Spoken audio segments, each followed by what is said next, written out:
The views, thoughts, and opinions expressed on the Nova Society are those of our guests and panel members and do not represent the views, thoughts, and opinions of any institution any member of the Nova Society is associated with.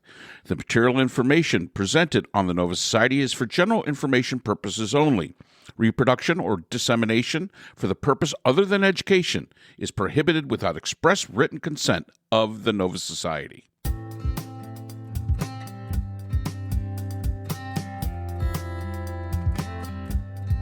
We'd like to welcome everyone back to the Nova Society, and today our panel will be taking on a discussion as we talk a little bit about the Lincoln Project and the foundations of the Lincoln Project and how effective they may be. We'll be also talking about different coalitions that are coming together surprisingly to support the Democratic ticket. Myself and Scott make a couple of predictions about the election, so let's listen in.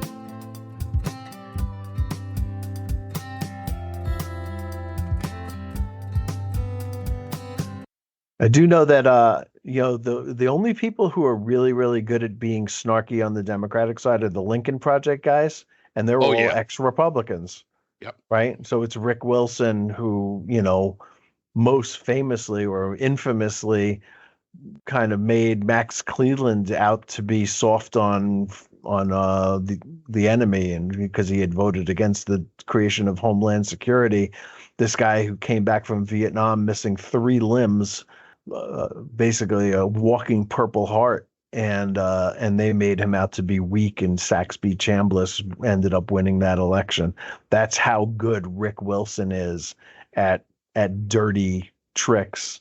And because he's a never Trumper, he's been on our side, although I haven't seen Lincoln Project do anything lately that I can recall. They put something up about 3 times a week on YouTube. Oh yeah, it is. It is up there. I always subscribe to whenever the Lincoln Project puts something up, to just see how they're approaching this. Question is how much traction does it get? What's the influence it has onto it? But it's like with the new coalitions that Kamala Harris is coming up with, Republicans for Kamala. Mm-hmm. Mormons for Kamala. How about that? Mormons. One? I mean, yeah. What the heck? Democrats have always been a coalition, unlike Republicans, which are pretty much, just one group. Where Democrats have always had to, and I think that's where their issues come from, is they've always had to build these coalitions. And there was a thing in the news. Why didn't they pick Shapiro? Well, he's more moderate, and Walz was a nod to the more progressives. But if you look at Walz's his background, he's no Bernie Sanders, no matter what Trump tries to say. So, yeah, I think that things are looking up.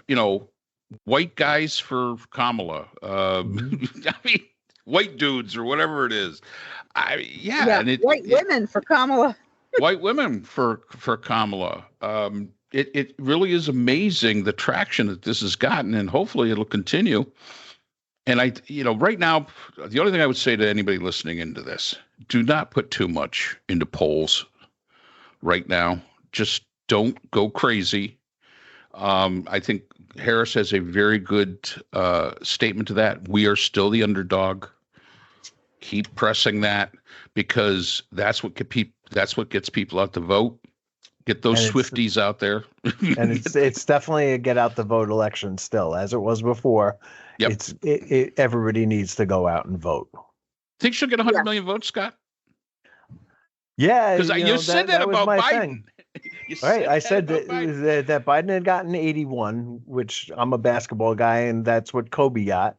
And then what he needs to shoot for is what Wilt got, which was 100 points in one game, and 100 million votes would do that, and probably be fairly decisive, I would think.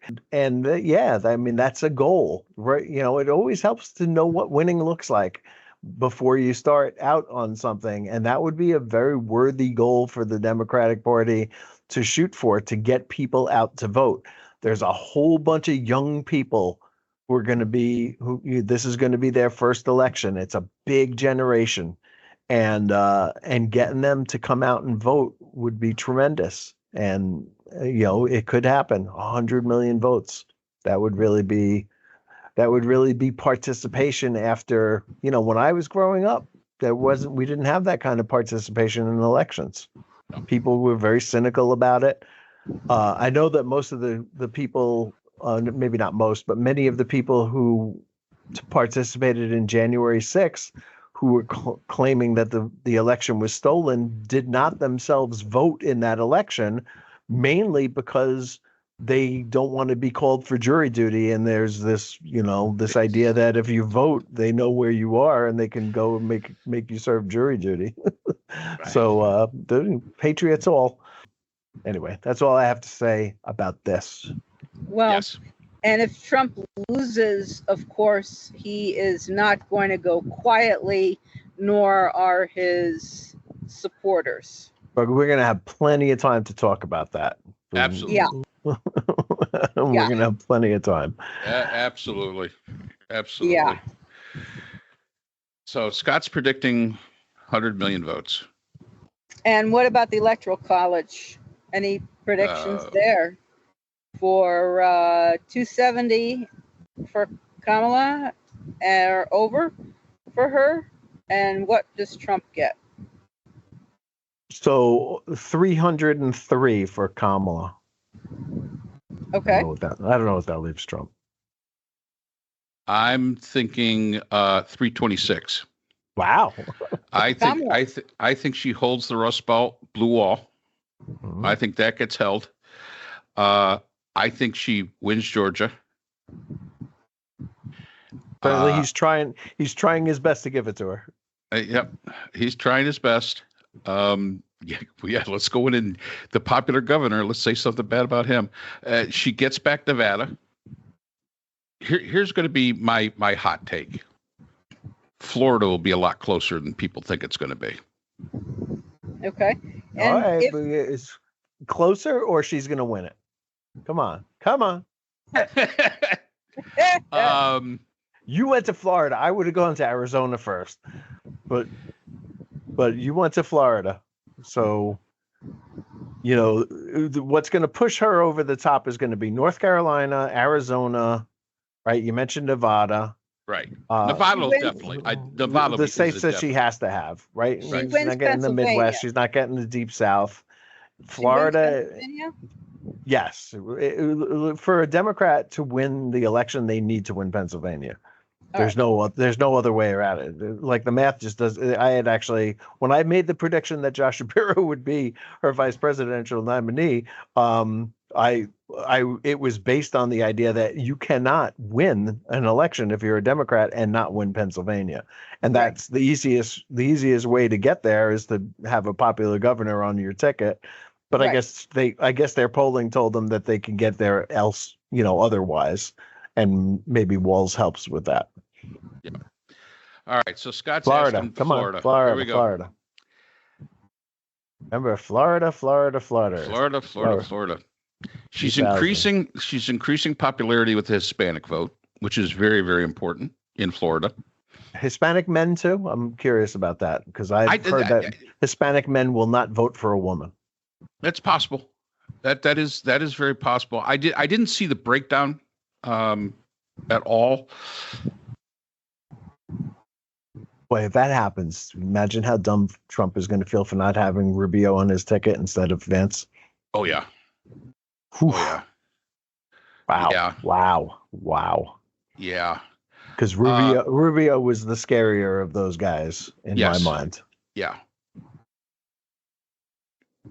She wins Florida by a point. Will that? Let's say she abortion is going to be on the ballot there. But that was one of my thoughts. Abortion is going to be on the ballot. DeSantis just signed another one of his ridiculous laws into the other day. He is not as popular as he would like to think that he is. It's going to be Florida's going to be tight, and I'm going to give her maybe not half a point. We'll just go half a point. Just half a point. Okay. Because Florida, you never know what they're going to do. So does DeSantis, the next time round for gubernatorial elections, which of course I realize is not right away, does DeSantis get reelected? Depends on who the Democrats put up against him. Yeah, I mean, hopefully not a former Republican governor again. That was ridiculous. Yeah. Boy. I tell you something. If Kamala can get Florida, then Rick Scott could be out too.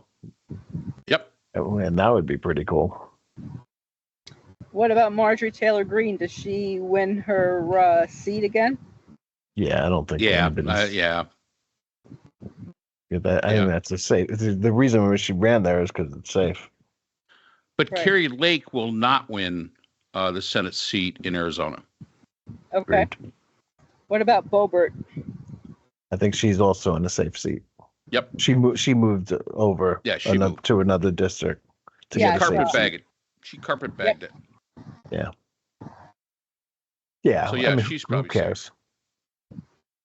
Actually, if we wanted to talk about something kind of interesting, it would be the Cori Bush lost, Jamal Bowman lost in their primaries, and that the Democratic Party seems to be on a mini purge of the most progressives, if that's what it is. It's not. It's their support for Palestinians. That's really doing it. But that's an interesting aspect of this cycle is and she was never there's a lot of good reasons not to vote for Cori Bush. I think her attendance record, for one thing, was the worst in the House. So if you're not even going to show up for work, why should voters vote for you? But I know AIPAC poured a lot of money into that district. Yeah. And regardless of her losing the primary, Democrats going to take that district anyway. Right. I don't think it matters who they put up. Sometimes, there's some districts where it just doesn't matter who the party puts up. They're going to win it. They could put up, Bozo the Clown, and he'll win. Yeah, and the guy that beat her is not Bozo the Clown. He's actually a pretty cool prosecutor in Missouri. I mean, he looks like a real rock solid guy to have there. Yep. I agree. Very good. Very good. Anything else that either of you would like to add? Well, at some point, I don't want to do it today. We're going to have to talk about England. Remember? Oh yeah. I've not forgotten. Plenty to talk about, but we'll save that for another time. We'll save that. Yeah. We keep pushing England to the back burner. We've got riots there and all kinds of stuff. Yep. Yeah. Yes, they do. Yes, they do. Well, hopefully we'll have even more good news to talk about next week. That would be nice. It would be nice. Yeah. It would be. Maybe we can actually look at some polling data and see, where things are moving every week. But again, I can't stress enough, don't get too crazy about the polls or, Dr. Nostradamus, because. Yeah, me and Dr. Alan Leishman. Oh, the keys. Well, you know what? Here's something. Here's an assignment for you, Brooklyn. You're going to love this one. Okay. All right. Take his keys and apply it to every single presidential election from the beginning. What? Yeah. What? I have assignments to do for my master's degree. Well, okay. I got that part. Quant is not my thing. I'll have to hand it back to you, Mark. You do that, and you show me how to do something like that. Here's the only key that he's got that makes any kind of sense, that makes his system work. He relies on incumbency. Incumbents generally, an incumbent has not won the election only 8 times. So if you say, well, incumbency, yeah, okay, it's easy to build keys around incumbency because you're only going to be wrong in the history of the United States 8 times. Well, he apparently got the idea from working with a Russian seismologist who wanted to apply his system of earthquake prediction to politics. And since the guy couldn't do it in Russia, he wanted to do it in the United States. There was no point in applying anything to Russian politics. Oh, okay. And so they took that system and revised, and its basic tenets and principles, and applied it to American politics and presidential elections, all the way from, I believe, from Washington, or whatever the first election was, up until whatever date they were working on when it finished. Well, and then they worked out a system of 13 keys from there. Yeah. Well, we'll see. All right, guys. You guys take care. Have a good weekend. We will talk again next week. You too. Yes. Take care. So that's all the time we have for today's episode. The Nova Society is a production of the Phoenix Research Institute. We'd like to thank our sponsor for this episode, the Journal of Interdisciplinary Conflict Science. The JCIS is an open journal for upcoming scholars. The JCIS is currently accepting article submissions on an ongoing basis. The JCIS is a publication of Nova Works, a scholarly depository at Nova Southeastern University. A link to the journal is in our description. We'd also like to thank our podcast partners, Buzzsprout, who hosts the Nova Society, Audacity, who is our editing partner, and Podkite, who does all of our analytics. We'd also like to thank iHeartRadio, where people get their music and podcasts, Apple iTunes, the largest source for music and podcasts on the internet, Spotify, the most popular source for the Nova Society. The Nova Society is available on all these and other quality platforms mentioned in our description. We'd also like to thank our listeners. Without you, the Nova Society would not be possible. If you have a comment, a question, or would like to be a guest on the Nova Society, we can be reached at nova.society.podcast@gmail.com. Always remember, the power of society is knowledge. So for Dr. Scott Gershwer, Dr. Brooklyn Ann Weldon, Dr. Priscilla Hobbs, and all of us here at the Nova Society, I'm Dr. Mark Bound. Be well, and we hope to see you again next time.